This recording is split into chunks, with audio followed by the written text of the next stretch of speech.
start out the show, I want to go back in time a little bit with you, Pam, and remember back in the day when we Story time. I like it. when I'm dropping my glasses on the desk, when we had our kids were little and we had the adopted grandparents that a couple of weekends a year they would take them for the whole weekend, call and say, hey, right? Can we have them? Yes. And which was fantastic because that would give us 2 nights that was just our time, days we could do what we wanted, which was like, well, that's kind of a nice break. It was amazing. And today's episode, we're going to be doing date night. And so this is an expanded of it in a sense, this conversation in this memory lane journey. But one of the times we had dropped them off, we had stopped to pick up something after dropping them off, and you asked me a question as we were leaving. I think it was the grocery store. As we were leaving, you looked at me and said, well, sex or food? Yeah. And you said food. Yeah. And I was and you were shocked. Dumbfounded. I was dumbfounded. It had been a long day, to be fair. But this kind of sets the stage for when we're talking about married life date night. There's a lot of different characteristics that make it up. And sometimes things that we really maybe look for and forward to get pushed aside because of circumstances. And so we're going to propose a different tip, if you will, on another way to look at date night when it comes to married life today. Well, this is Sexy Marriage Radio, where we love hearing from you. We love you being a part of the show. Let us know what's on your mind. Ask your questions. 214-702-9565 is our voicemail line, or feedback at sexymarriageradio.com. If you're new to the show, you can check out our starter packs. And these are collections of episodes based on topic and popularity. And they give you an idea of everything we got going on here at the show. And what we love is just framing conversations, because we really do believe in a lot of ways marriage is simple, but the simplest things are sometimes incredibly difficult. Yes, they are. But how we look at things makes a difference. And that's where we land each and every week.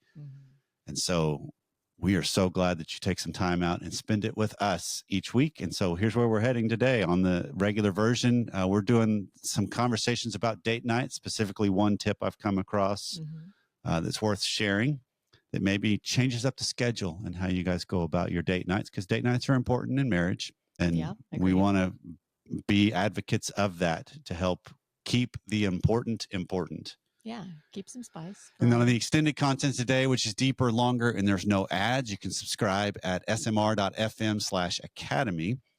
We're going to look at the world of self-help and bring in some of the work of Carl Jung, who is a seminal theorist in the world of mental health and a student of Freud. I mean, so we're going way back in the work that he's done, but there's an important aspect. That part's not sucking me in yet.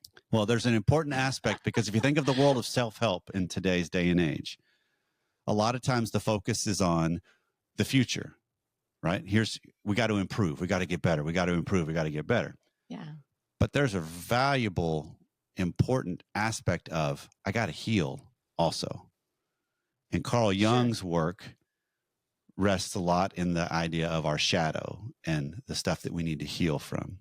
And so we're going to talk about how do we blend both of those. Perfect. So all that's coming up right after this. So this is an email that came in to help set the stage for our conversation about date night. Okay. So it says, Dear Corey and Pam, we're avid listeners of your show, and we find great value in all the insights you share. As a married couple with 3 young children, we love the moments that we steal away for date nights. However, we find ourselves grappling with a recurring challenge. How do we make these evenings truly connected, relaxed, and enjoyable while balancing the demands of making it happen? Despite our best intentions, date nights often end with us feeling more exhausted than rejuvenated. It's all too easy to succumb to the temptation of overindulging in delicious food. That's speaking Pam's language for sure. It is. And by the time we get home, one or both of us only wants to collapse into bed. We long for a deeper connection and intimacy, but struggle to find the right balance between unwinding and engaging in meaningful conversations. It feels like we're stuck in a cycle, feeling rushed, which winds up with us feeling too tired to engage in activities that truly nourish our relationship, like sex. How can we break free from this pattern and cultivate more relaxed and fulfilling date nights? You guys are the best. Signed, two foodies. Two foodies. That's awesome. All right. So first off, there's an element of the importance of date night.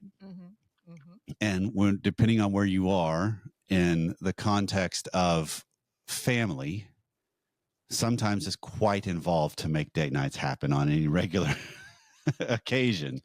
Yeah. If you don't live close to, like we had the grandparents that'll take the kids or babysitter you rely on. Right. Lots of people new to the area and have no one they trust. Right. It makes it challenging. And so part of the aspect is recognizing who's responsible in playing that role to set it up and make it happen. Mhm. And yes, you can be collaborative in some ways, but typically it falls on one person's shoulders to make it happen. Yeah. And part of that is just owning that, being willing to do it because of the payoff of the time you get to spend together. Yeah.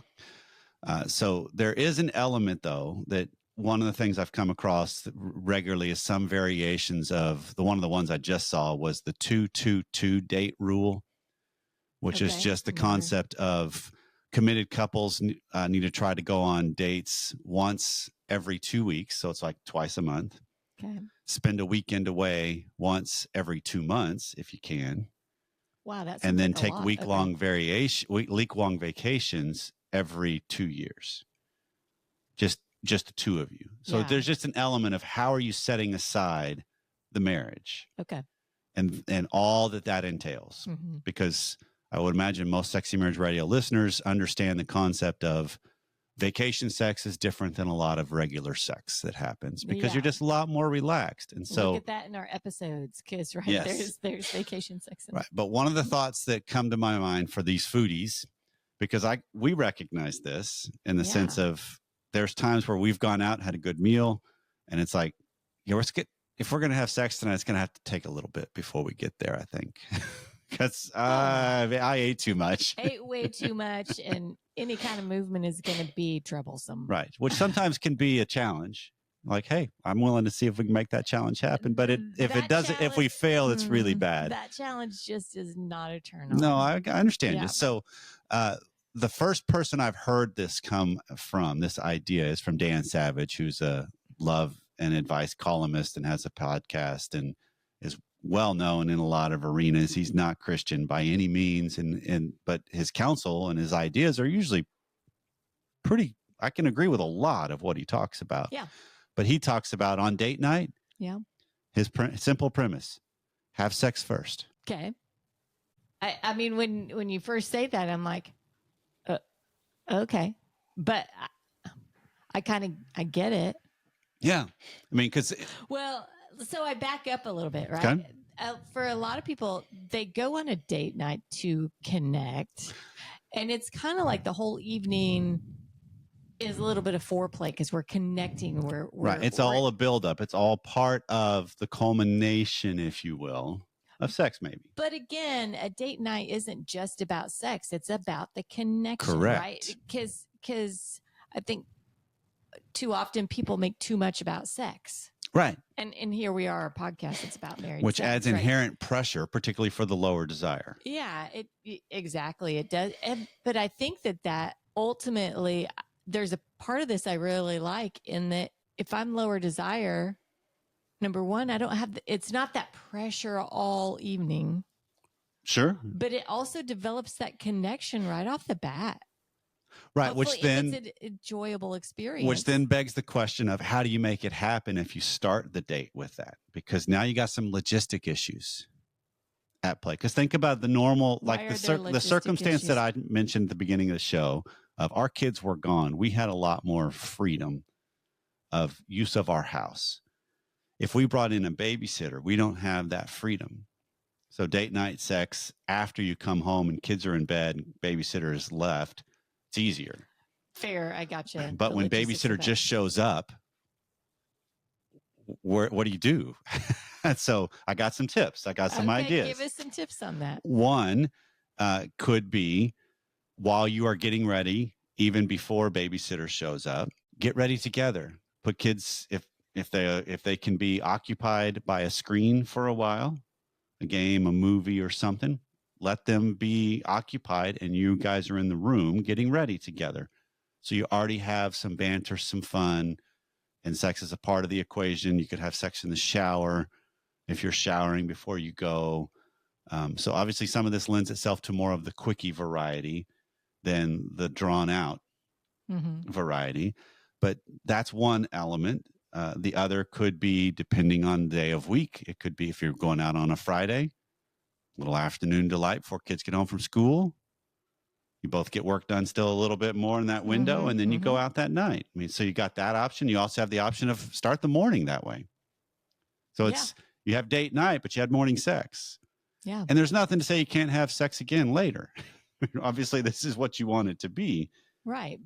But change it up. Don't just make it, oh, we're going to do all this stuff. And the assumption is it's going to culminate in sex at the end. Right. Well, why does it have to be that routine? Exactly. This is about playing with the script and writing new parts to it. The part I like about it is because I know there's a lot of people that maybe stress about it. Maybe I'm a low desire person and it is like, oh, well, I know it's coming. I know it's coming. Maybe this frees them up to even more fully engage after, because it's like now it's just the conversation, right? Well, and there's a lot of couples, ourselves included, that our relationship dynamic is different after we've had sex. We get a glow in the sense that lasts a little while. You know, a couple days, sometimes it kind of depends on the quality of sex, how long it's been in between. You know, there's a lot of factors that play. It gives us a connection to feel like maybe, we haven't been. It's a reminder to me of, oh yeah, there you are. There we are. Not just running a household and making sure kids are on top of what they need to be taken care of in bank accounts. Right. Exactly. Exactly. So there's an element of, yes, it could dramatically change how the date goes because it's a different pressure. It's a different weight could be lifted. But the other thought that comes to my mind, if you've got kids and babysitters are involved, that could be really great. An idea. I think this is a great idea that I came across. That talked about when the babysitter first shows up. You know, maybe you have them show up a little bit earlier. Yeah. So it's late afternoon and the babysitter's going to have them until in the evening, however long you guys are going to be out, whatever it is you're doing. And right when the babysitter shows up, you just say, hey, would you take them to the park for 30 minutes to an hour? And depending on the age of your kids, it could be under the guise of, we don't want to have them see us leave. Because sometimes kids can get a little anxious when they watch mom and dad walk out the door, depending on the age. Okay. But if you got an older babysitter, it could also just be, hey, we want some time here before we leave. So take the kids, please, and take them to the park for a while. The babysitter doesn't have to know why. And then they're out of the house. Yeah, but it's just this element of use some creativity when it comes to the way it all schedules and unfolds. Yeah. Because I think of date nights we had where we had somebody come to the house. It was usually a scramble to try to get out the door in time. It definitely to take advantage as much as we could of the evening. Well, it's not only that, because you're not only getting yourself ready to go out, but it's just setting everything up. Usually you're getting food ready for them, and I have whatever snacks and the Friday night date has always been a harder one just because you got work that gets in the way most of the day. Yeah, you got work and maybe you got to make reservations. So you have to be at the restaurant at a specific time. True. So when you've got that kind of puts this pinch on, it's like you have to rush the sex part. So that's the one thing about having sex first is having a time constraint of when you need to get to the next place can make it not feel as good, right? It's a rush thing rather than a I'm into and connecting with you thing. Right.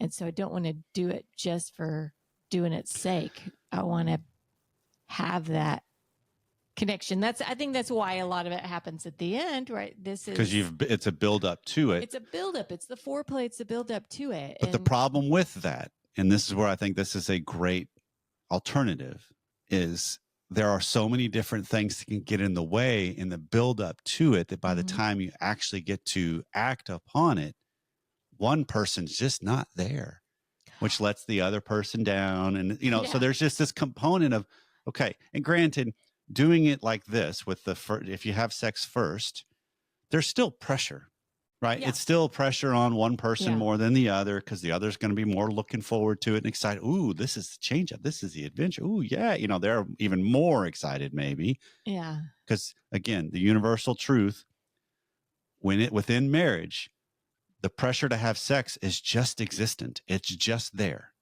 Yeah. Whether you're having it or not, yes. whether it's fantastic or not, the pressure is there for both spouses.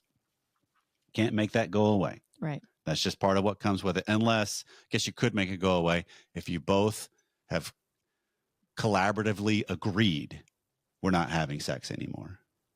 Then it's off the table. And so now then there's no pressure then. No pressure. We know we're not having right.